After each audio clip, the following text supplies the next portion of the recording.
Right అండి. ఇప్పుడు విభజన హామీలు పూర్తి చేశామని కేంద్రం చెప్తోంది, బీజేపీ చెప్తోంది.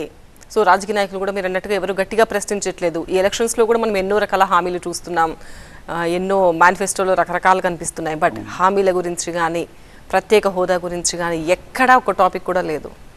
దీన్ని ఎలా చూడాలి? దౌర్భాగ్యం అండి. దౌర్భాగ్యం శని నెత్తి మీద కూర్చున్నట్టు దౌర్భాగ్యం దాపరించిందండి ఇవాళ. నేను కానీ ఆ రోజు రాహుల్ గాంధీ గారు ఢిల్లీలో సభలో మేము వచ్చినప్పుడు ఆయన మాట్లాడారు. రెండో విషయం, ఢిల్లీలో ఇంకొక దీక్ష జరుగుతున్నప్పుడు కూడా రాహుల్ గాంధీ గారితో మాట్లాడాం. తర్వాత మన మంత్రాలయంలో జోడో యాత్ర జరుగుతున్నప్పుడు ఆయన కళ్ళలో నిజాయితీ కనపడింది. కానీ నిజంగా చెప్తున్నాను, కనపడింది. అంతేకాకుండా అధికారంలోకి, దేశంలో అధికారంలోకి వస్తే మొట్టమొదటి పెట్టబోయే సంతకం కూడా ఆంధ్రప్రదేశ్కి ప్రత్యేక హోదా అన్నారు. ఇవాళ మేనిఫెస్టోలో పెట్టింది కాంగ్రెస్ పార్టీ. కానీ అక్కడ ఆంధ్రప్రదేశ్ కాంగ్రెస్ పార్టీ కొత్త శాఖ ఎలా వ్యవహరిస్తుందంటే ఎవరితో సంబంధం లేదు. 5 సంవత్సరాలు వారు గౌరవనీయులు గట్టిగా పోరాటం చేశారు తెలంగాణలో. తెలంగాణ వైఎస్ఆర్ కాంగ్రెస్ పార్టీ, తెలంగాణ కాంగ్రెస్ పార్టీకి అధ్యక్షురాలుగా పనిచేశారు. మాకు అక్కడ ఆడపిల్ల ఏడపిల్ల అన్నారు, సరే అక్కడ సంబంధం లేదన్నారు, విత్ డ్యూ రెస్పెక్ట్ సార్, ఆవిడ రాజకీయాలు పర్వాలేదండి. ఆంధ్రప్రదేశ్కి వచ్చిన తర్వాత ఎవరు ప్రాణాలు పణంగా పెట్టి చేశారు, ఎవరు ఆమరణ దీక్షలు చేశారు, సావు పక్కెళ్ళి బయటకు వచ్చారు. ఏ విధంగా ఆమరణ దీక్షలు ఉంటే ఇది అనౌన్స్ చేశారు. ఆ రోజు సత్యనారాయణమూర్తి కానీ మిగతా వాళ్ళు కానీ అక్కడ చేసిన ఆ రోజు ఆమరణ దీక్షలు ఉన్నప్పుడు, సాధన చెప్తున్నప్పుడు రైల్వే జోన్ ప్రకటించారు. ఏం పట్టించుకోరండి.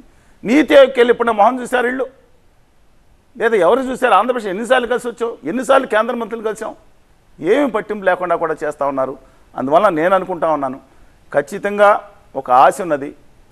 ఒక పాజిటివ్గా కేంద్రంలో కనుక మార్పు వస్తే డెఫినెట్గా ఆంధ్రప్రదేశ్కి ప్రత్యేక హోదా, విభజన హామీలు అమలు అవుతాయి. మేము పోరాడేది ప్రత్యేక హోదా ఒక్కదాని గురించి కాదండి.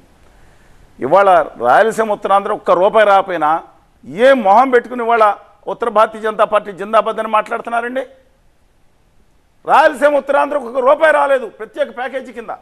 ఛాలెంజ్ చేస్తున్నా, మాట్లాడమని. 50 కోట్లు ఈ విధంగా సంబంధించింది కాదు. అది వేరే దేశంలో 109 జిల్లాలకు వచ్చేది, తెలంగాణలో 9 జిల్లాలకు వస్తుంది హైదరాబాద్ నుంచి. అది సెపరేట్ కాదండి.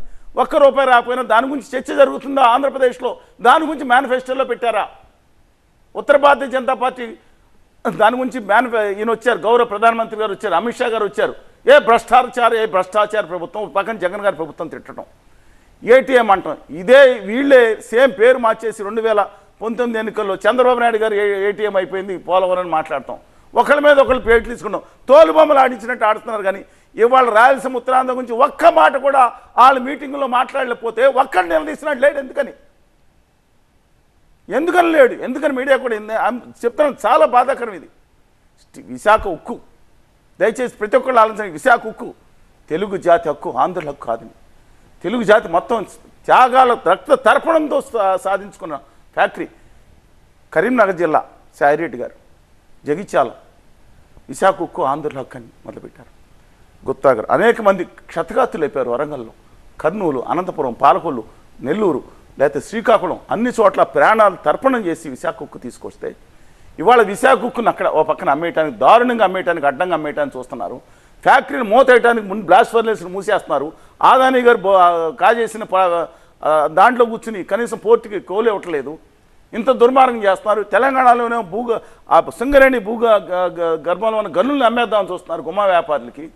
ఇంత దుర్మార్గం జరుగుతుంటే కలిసి పోరాడిసిన తెలుగు జాతి, 14 కోట్ల మంది ఉన్న తెలుగు జాతి, 8 రాష్ట్రాలకు ముఖ్యమంత్రిగా పనిచేసిన తెలుగు జాతి, అనేక దేశాలకి వెళ్ళిన తెలుగు జాతికి, అనేక దేశాలు, వియత్నాం కానీ, బర్మాలో రామదేశం కానీ, శ్రీలంక ఆఖరి రాజు విక్రమరాజ్ సింగ్ అలియాస్ కన్స్వామి నాయుడు కానీ, మారిషస్ దేశాధ్యక్షుడు చేసిన వీరస్వామి వెంకట గారు, అనేకది ఉంటే వాళ్ళ తెలుగు జాతి చేవ చచ్చి వాళ్ళ ఢిల్లీ పాఠశాల ముందు తల వంచుకునే దౌర్భాగ్య స్థితికి వచ్చిందంటే ఏం చెప్పాలండి వాళ్ళ తెలుగు జాతి గురించి? Absolutely wrong. రైట్ అండి.